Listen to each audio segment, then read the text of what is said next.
Bem, após a decisão do ministro Flávio Dino, que causou uma perda bilionária no valor de mercado de bancos, representantes de instituições financeiras brasileiras decidiram reagir.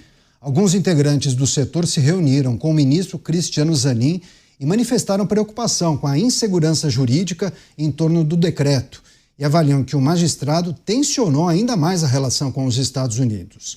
Além disso, o jornal O Globo revelou que grandes bancos já passaram a avaliar o cancelamento unilateral das contas do ministro Alexandre de Moraes e de outros ministros, que são potenciais alvos da Lei Magnitsky para driblar os efeitos dessa medida. A hipótese foi levantada em um parecer interno do BTG Pactual, que circulou na Faria Lima e vem sendo considerada a melhor saída. Começar com o Bruno Musa, que tem experiência, atua há muitos anos no mercado financeiro e certamente conversou com muitos executivos, né? Trata-se de um desafio para os bancos, para as grandes empresas. Das 10 maiores empresas brasileiras, 5 são bancos, né? Então, a gente está falando de um segmento muito importante para a economia brasileira. E aí, esse dilema, atender a quem? Dá para ficar com o pé em cada canoa? Difícil, né? Muito difícil. Vou pegar um dado aqui até enquanto eu falo, mas muito difícil ficar com o pé em cada canoa, Caniato, porque veja, o banco resolve, portanto, seguir a determinação do STF em que não pode cumprir a lei Magnitsky. Legal. Ele vai ser punido lá fora. Se seguir mais ou menos a multa que foi do BNP Paribas em 2017, como eu mencionei, 9 bilhões de dólares, na proporção de hoje, daria 50, 60 bilhões de reais. Você quebra o banco. Se nós olharmos esse ponto, ficar com o pé em cada canoa é extremamente arriscado. Mas nós estamos falando que isso chega a beirar o absurdo, uma vez que, imagina, se os bancos resolvem também, portanto, peitar o STF e fala, ok, a gente segue a sua determinação, mas vamos fechar a torneira do crédito. Não damos mais crédito. Não damos mais crédito para exportação, não damos mais crédito para pessoa física, não damos mais crédito para hipoteca, para comprar tua casa, para o teu fluxo de caixa da tua empresa. Quanto tempo será que dura essa determinação? Será que o governo consegue segurar uma bucha dessa? E veja, o mercado brasileiro, como tudo, infelizmente, ele é extremamente oligopolizado. São poucos bancos, 5 bancos, que concentram 80% do crédito no Brasil. Claro que a gente tem Banco do Brasil e Caixa, que tem crédito subsidiado, que obviamente ele manteria, só que o Banco do Brasil tem uma operação importante chamada BB Américas. Ou seja, ele teria que parar de atuar lá nos Estados Unidos. Claro que os clientes dos Estados Unidos são clientes importantes no Brasil, porque ninguém é apenas um cliente lá fora, brasileiro, mandei 100% do meu patrimônio lá fora e continuo zerado aqui no Brasil. Não existe isso, a não ser que o cara já é um residente fiscal lá em outro país e provavelmente vai ter uma instituição local lá e não alguma instituição brasileira para fazer esse tipo de serviço. Então, isso eu falo com determinado conhecimento de causa que, repito, é o meu dia a dia. Então, esse pé em cada canoa, ele simplesmente é impossível. E o banco, justamente por isso, para evitar as punições, as eventuais punições do Supremo Tribunal Federal, ele pode assumir o ato privado, pelo compliance interno dele, de dizer, esse cliente eu resolvo. Por ato privado, não mais atender, porque é uma pessoa politicamente exposta, e uma pessoa politicamente exposta bateu no meu compliance interno e fecha essa conta. E aí eu acho que ele acaba mitigando o risco do STF colocar uma multa nele. Aí, se vem o STF e fala, ora, você não pode mais então atuar com ato privado, aí realmente a Constituição, que a gente diz respeitar o direito à propriedade, simplesmente é rasgada e aí a insegurança jurídica toma proporções maiores ainda do que já tomou, né? Programa Os Pingos nos Is, deixa eu só receber o pessoal que está nos acompanhando também pelas emissoras de rádio. Sejam todos bem-vindos, viu? Você que acompanha a programação da Jovem Pan pelas emissoras de rádio, a notícia em destaque, alguns bancos cogitam cancelar de forma unilateral as contas do ministro Alexandre de Moraes, porque estão preocupadas com a decisão do ministro Flávio Dino e também com a imposição da Lei Magnitsky. Koba, queria também sua reflexão para essa situação. Acho que o Musa conclui o seu raciocínio trazendo talvez um conceito que a gente tem tratado de maneira reiterada aqui, a insegurança jurídica, mas eu também fico pensando na situação que envolve o banco e os seus clientes, né? imaginando nenhuma sinalização da possibilidade de imposição de uma multa dessa monta, antes disso os clientes, e aí o banco quebra, né? Só antes de você falar, você me permitiu um segundo. Essa semana, o que eu recebo de mensagem de cliente meu, o que eu faço? Tiro o dinheiro do banco, transformo em dinheiro físico, compro ouro físico. Veja só, o desgaste que a gente tem que perder diariamente, que é o meu dia a dia, justamente para evitar esse tipo de coisa. Ou seja, uma situação de um comportamento que pode escalar, pode realmente levar, imagina, uma situação hipotética de saques que compromete realmente a liquidez dos bancos. A situação é extremamente séria. Desculpa te interromper. Não faz todo sentido. E aí tem uma questão, Caniato. Eu imagino que os bancos estejam cogitando neste momento justamente porque não teria como, naquele primeiro momento da aplicação da lei, os bancos terem ali com toda certeza quais seriam as consequências, o tamanho do que seria um descumprimento e descumprimento a quê em específico. Então, certamente encomendaram ali alguns pareceres jurídicos de especialistas dos Estados Unidos, em especial, daqueles que têm, de alguma maneira, acesso à legislação dos Estados Unidos e aos precedentes, eventuais precedentes, porque, primeiro, a aplicação da lei Magnitsky não acontece todo dia e não acontece para todo mundo. Então, é algo muito nichado, muito específico e que demanda um certo estudo para que haja, de fato, algum parecer a todas essas entidades bancárias. Então, é claro que a partir dos dias, das semanas subsequentes à aplicação da lei é que eles vão formando ali a sua decisão do que fazer e de que forma fazer. Nessa semana, a gente teve aqui no Brasil, essa decisão do ministro Flávio Dino, que também foi de alguma maneira mal interpretada, porque deu margem para má interpretação. Justamente porque os bancos entenderam, e muita gente entendeu de alguma maneira, que estariam diante de duas ordens antagônicas. Uma, a aplicação da lei Magnitsky, e outra, vinda do STF, de que, no sentido contrário, os bancos aqui não deveriam, de alguma maneira, ou de maneira alguma, cumprir ordens vindas do exterior. O que não faz sentido porque, na decisão do ministro Flávio Dino, ele não está falando e nem pode falar da aplicação da lei Magnitsky. Aquela é uma ação, a DPF, a arguição de descumprimento de preceito fundamental, a respeito especificamente das ações de Mariana que correm na justiça inglesa. E aí qual era a discussão que estava formada ali? Pode um município ter legitimidade para ingressar com ação na justiça estrangeira? Essa era uma primeira pergunta que o STF deveria responder naquela ação. No curso da ação, durante o processo, houve uma ordem da justiça inglesa para que um instituto aqui do Brasil fizesse determinado ato de desistência de uma ação, ou seja, uma ordem da justiça inglesa para uma empresa brasileira fazer um ato aqui no território brasileiro. E aí se inaugurou uma segunda questão para ser decidida no STF, se vale ou não vale essa ordem da justiça estrangeira. E o ministro só disse o óbvio, é claro que não vale. Não vale uma ordem de uma justiça estrangeira, só vale aqui no território brasileiro decisão da justiça estrangeira que seja de fato homologada. Um exemplo, decisão condenatória do Robinho, que tem amparo em tratados internacionais. No dia seguinte fez um esclarecimento de que ele não estava falando a respeito de tribunais internacionais, não esses tribunais de determinados estados, mas tribunais frutos de tratados internacionais. Exemplo, o Tribunal de Haia, que é o Tribunal TPI, Penal, né? TPI, Tribunal Penal Internacional, ou a Corte Internacional de Justiça, ou a Corte Interamericana de Direitos Humanos, todos tribunais que são frutos de tratados internacionais, porque foi pressionado no dia seguinte o ministro falando, então quer dizer que agora nenhuma dessas decisões das Cortes Internacionais que são frutos de tratados cujo Brasil é signatário não vale mais? E ele deixou claro, uma coisa é decisão de corte estrangeira, de estados estrangeiros, outra coisa são cortes internacionais frutos de tratados. Só que onde está o erro?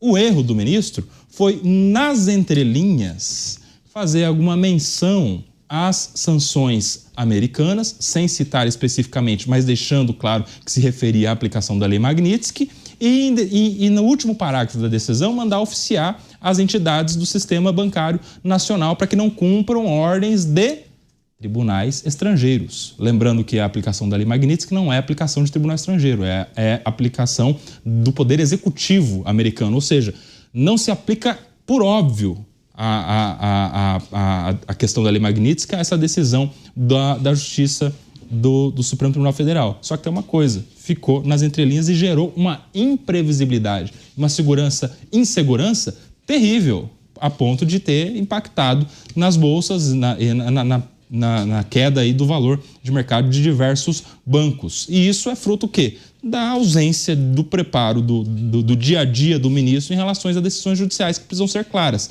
É claro que ele foi juiz federal,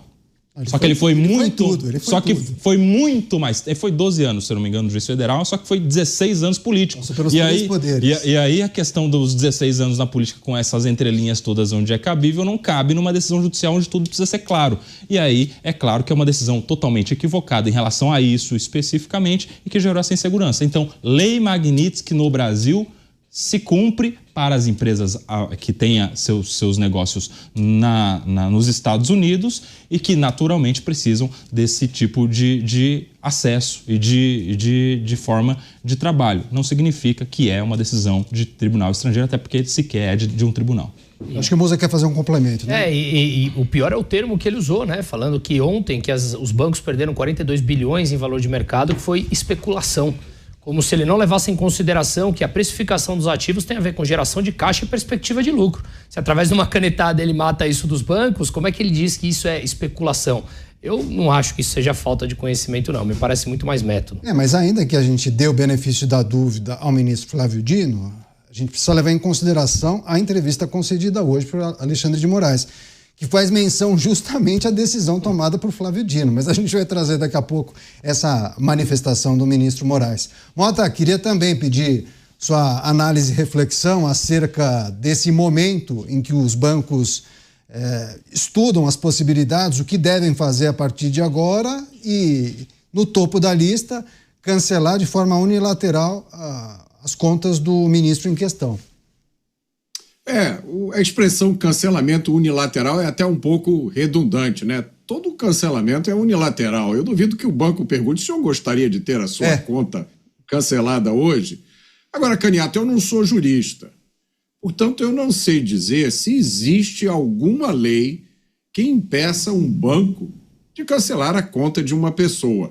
Não que a existência de lei faça muita diferença no Brasil de hoje. Eu sei, pessoal, não precisa comentar isso, não. Mas não deixa de ser uma pergunta interessante, né? Eu gostaria de lembrar aqui um fato. Uma das medidas mais usadas recentemente no Brasil, nos últimos anos, contra pessoas por razões políticas ou questões de opinião, foi justamente o congelamento de contas bancárias, não é isso? A pessoa, de repente, tinha suas contas todas congeladas. Então, existe uma certa ironia nessa situação. Agora, o que a gente pode dizer com certeza é que nos Estados Unidos, não há dúvida, um banco tem total liberdade de fechar a conta do cliente simplesmente porque ele quer e acabou. Aliás, foi exatamente isso que aconteceu com o atual presidente dos Estados Unidos, Donald Trump, no período em que ele ficou fora do poder. Donald Trump deu, há 2 ou 3 semanas atrás, uma entrevista contando que nessa época em que ele foi alvo de uma campanha de ataques jurídicos sem precedente na história americana, ele recebeu uma ligação de 2 bancos americanos, 2 grandes bancos, cujo nome, obviamente, eu não vou citar aqui. Os bancos disseram para ele, olha, você tem que pegar o seu dinheiro e levar para outro lugar. Aqui você não pode ficar. E não era um trocadinho, não. Era mais de $1 bilhão, com B, de dólares. Eu vou repetir. O atual presidente dos Estados Unidos, Donald Trump, por causa de perseguição política motivada pela esquerda americana, teve contas bancárias fechadas. Mais uma vez, existe certa ironia aí. Gilberto Abadil dizendo, dessa maneira, a justiça brasileira vai quebrar os bancos brasileiros. Obrigado pela mensagem, viu, Gilberto? E o Almir Aparecido Ferreira fez um questionamento que o Mota fez há pouco. Os bancos são obrigados a aceitar alguns clientes? Existe alguma obrigação? O banco pode decidir se aceita ou não? Musa, você tem essa informação? Tem autonomia a instituição financeira para aceitar ou não, né? Isso é considerado um ato privado, ele tem autonomia. Então, o compliance, ele pode sim recusar. Até onde eu sei, de todas as vezes que eu tive esse problema, ele justifica os motivos pelos quais ele não está recusando. Então, a pessoa pode ter, a empresa, né? Ela pode ter alguma ação contra ela, pode ter, enfim, dívidas, ou, em muitos casos, ser o que a gente chama de PPE, pessoa politicamente exposta. E foi o meu caso. Há uns 10 anos atrás, eu tive um cliente que é bastante conhecido e tivemos problemas grandes para abrir a conta dele por ser pessoa politicamente exposta. Demorou um bom tempo para isso acontecer e a justificativa era que ele já tinha tido problema com a justiça enquanto pessoa politicamente exposta. Então, repito, isso é um ato privado que os bancos têm a prerrogativas, sim, de executar.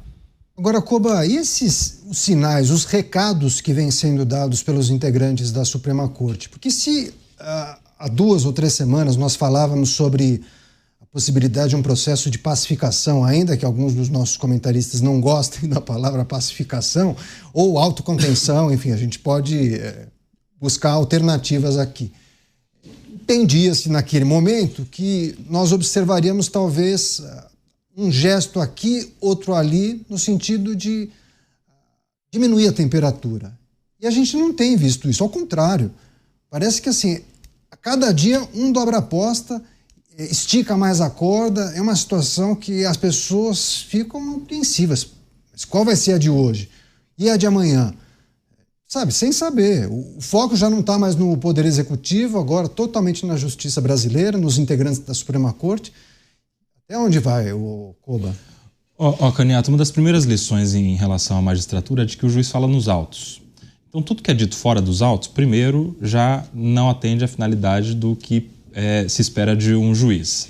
A gente vê algumas manifestações, por exemplo, do ministro Alexandre de Moraes, falando a respeito da possibilidade de punições a alguns bancos se confiscarem ou se bloquearem algumas contas, ativos financeiros, enfim, e ele tem até razão, de fato. Uma coisa é você não abrir uma conta para a pessoa ou cancelar uma conta de pessoa, outra coisa é você se apoderar, se assenhorar daquele dinheiro que está ali depositado naquela conta. E, de fato, se isso fosse judicializado aqui no Brasil, isso certamente alcançaria uma punição, uma condenação, ainda que no campo civil, para essas entidades bancárias que eventualmente possam efetuar esse tipo de conduta, o que não se cogita do ponto de vista dos bancos, imagino eu, até porque a gente está discutindo aqui a possibilidade de cancelamento de contas e não de confisco. Mas quando se diz isso na imprensa, se manifesta nessa uma entrevista que deu ao Globo, enfim, ele está passando um recado de inibição, com essa finalidade inibitória, de alguma maneira pressionar a todos em relação a isso. E aí, quando a gente faz a comparação disso que é dito na imprensa para aquilo que é dito nos autos em relação à decisão do ministro Flávio Dino, que está falando de algo que é totalmente extra-petita, extra-assunto dos autos, lá discutindo se o município pode judicializar no exterior, ele dá um recado para os bancos, a gente está vendo mais uma vez, aí se utilizando de um mecanismo estatal, que é uma decisão judicial, aí sim, outra maneira institucionalizada de pressionar bancos, instituições financeiras e quem quer que seja, e até mesmo a sociedade. Respeitou um colega de corte, né? Exatamente, até porque há uma ação essa que diz respeito à aplicação não da lei Magnitsky, que tem já relator sorteado, que é o ministro Cristiano Zanin. Então ele é o responsável por julgar a respeito desse assunto, não o ministro Flávio Dino, que teria que só dizer se o município pode ou não pode participar de uma ação no exterior. E em um segundo momento, se a decisão do exterior, da justiça de um país, vale ou não vale para uma pessoa aqui no Brasil, o que é uma obviedade. É claro que o município não pode demandar no exterior e é claro que uma decisão da justiça do outro território não vale aqui no Brasil. Isso é uma obviedade para o estudante de direito, para aquela classe de juristas que a gente falou aqui, porque tem decisão do STF mandando empresa americana fazer coisas no território americano, tanto que há lá aquela ação contra o ministro Alexandre de Moraes. Enfim, você veja que esse paralelo aí também muito irônico, puxando aqui uma linha das ironias que nos traz aqui, muito bem trazidas pelo nosso amigo Roberto Mota. Então a gente tem essas questões a serem refletidas também, viu, Caniato? O juiz deve falar nos autos a respeito do assunto dos autos. Não cabe a ministros da Suprema Corte ficar passando o recado, seja nas entrelinhas, seja nas entrevistas.